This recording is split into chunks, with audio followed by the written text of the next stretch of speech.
Gunns is a Tasmanian company. I'm sure that anyone would want the Premier and the government to work with any Tasmanian company, whether it be a tourism company, an agricultural company or a forestry company. I table a copy of Gunns Project Overview. Gunns Pulp Mill project was tabled in late 2004. It's the biggest private development proposal in Tasmania's history. This is from the News of the Day. It'll be other issues other than Gunns that will pull the project down if the project doesn't succeed. The financials have been done, the wood supply is good. Everything that we wanted has happened.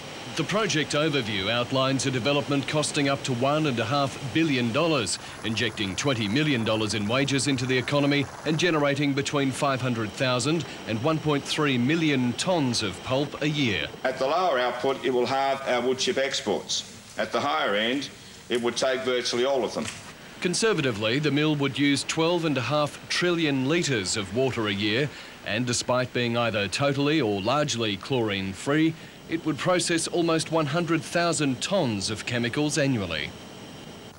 The so-called green pulp mill would be located on 200 hectares of land at either Bell Bay or Hampshire near Burnie. From that day to this, the battle lines have been drawn. This pulp mill is a massive chemical industrial complex. Its waste products and its appetite have the potential to do serious damage to Tasmania's environment, whether it's the forests, whether it's our fresh water supplies, whether it's the marine environment and the industries that depend on them and the jobs that depend on those industries. I see it totally different to that. I see it as a modern industrial facility of which numerous examples exist around the world, processing wood chips that are currently exported from Tasmania to world best practice levels in a way that delivers significant economic value to this state.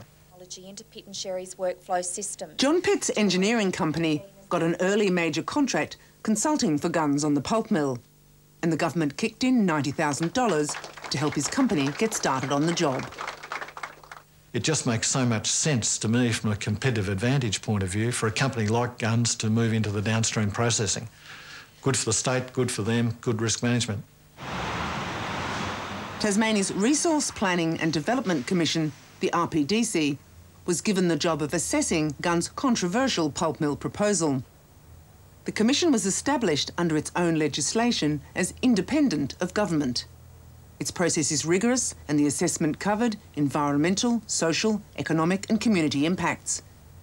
Crucially, at the end of the process, the RPDC reports to the Premier as to whether or not the project should proceed. If they want to build a pulp mill in Tasmania, then they will have to meet the toughest environmental guidelines currently in existence in the world.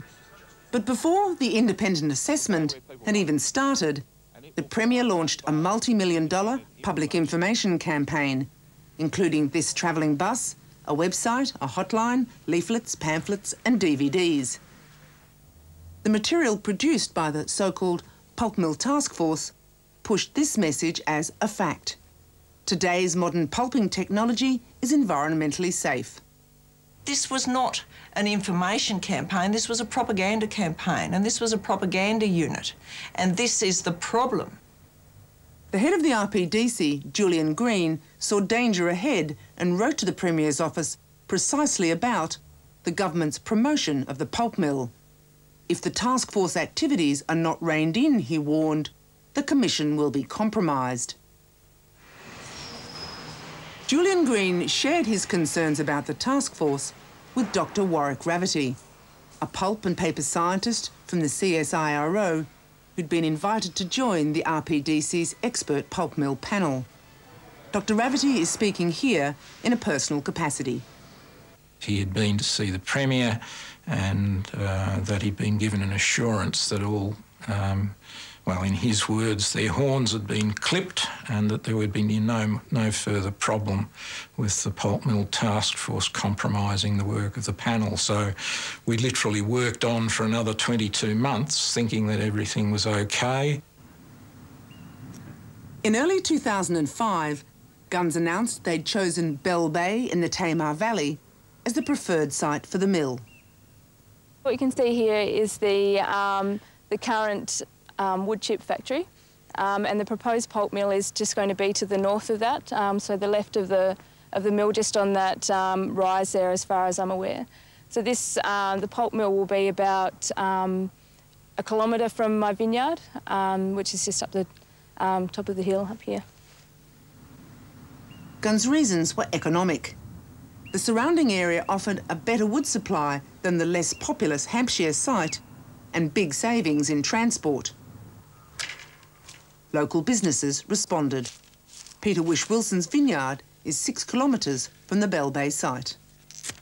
I just think that, given the scale and size of this operation, it's an unrealistic assumption to make that there won't be an odour problem. Now, my personal view is even one single odour issue at my cellar door is too much. Considering that I might get 50, 60 carloads of people on a single day, one of them may be a visiting wine writer or a journalist, it would be enough to put people off. And it just will take a slow, gradual erosion of our brand name that we've spent years building. And we do sell ourselves, when you come here, as being clean green, the world's bluest skies and cleanest air. I'm a business person in Launceston, and I have seen the benefits from projects such as the Duke Energy pipeline and also the Basslink electrical cable, which were both projects of state significance, like the mill. And having come through those periods in my business, we've seen considerable improvements and increases in trade. And we're a minnow in this town as far as business goes, and if we're getting that, and that gives us more confidence to spend on employment and on capital, I think that will be multiplied through the economy. I'm in the middle. I have not made a decision one way or the other, but I've said what I would do if the mill will meet those very strict and stringent guidelines. Which aspect bothers you the most? Very clearly the atmospheric pollution is the one that I've got to be most concerned about because of the Tamar Valley's setup and situation. The Tamar Valley has what's known as an airshed. Its geographical features trap airborne pollutants in that low-lying misty cloud, especially from wood fires in winter. It's life-threatening to those with respiratory problems, and last year the Australian Medical Association warned that atmospheric pollutants from a pulp mill could lead to increased mortality. This obviously is a big issue, and we felt it was our job to make people properly informed in a non-alarmist, reasonable, centrist sort of way, without the alarm, but with the actual facts. The RPDC had already sought advice from the CSIRO's air pollution experts. They placed 12 sets of air quality monitors around the Tamar Valley to assess the extent of the problem. Dr. Peter Mannins was retained as a consultant. What was your experience of the RPDC process? Oh, I thought they were excellent, and Julian Green especially was an excellent leader of that RPDC. Yeah. Why do you say that? Well, he was thorough, he was concerned, he was trying to do the best possible job. He had, in my view, he had the right attitude to an airshed study. He wasn't presuming one way or the other whether there was an issue or not. After stops and starts and changes, Gunns finally lodged their draft integrated impact statement in July 2006, the critical report on meeting the RPDC's guidelines. The so-called IIS is over 7,000 pages long, and Gunns say it cost them $11 million. It was put out for public comment and peer review. CSIRO, my colleagues and I, and others found many things that were either missing or not correct or contradictory. There was discussion of odours coming out of the chimney that would be built, but not from fugitive emissions, not from all of the pipe work, where most of the odours actually arise from most pulp mills.